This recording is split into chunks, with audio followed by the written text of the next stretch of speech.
ce. Allah Fatima ka ban dama zan yi zantuka, sanar rabu in ka daban sai in yi baituka. Gulli mamiya adam kowa mai garin maka, Allah kai kayo mu akan mu godiya muke haka muke. Allah ka daɗo dubin salati kun Fatima kawai ta jikin Mustapha ilahu a cikin azal kanai.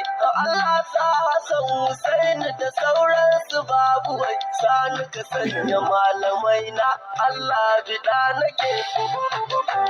Sai da Fatima suturar mutum masoya akwai amana mu ci sheya awalu in dai Fatima ake so a jiga tulun tulu. Dattin zuciyar mu ya wanke da sabulu na sharifai ka rabu da su sukin sai da suke a haka suke.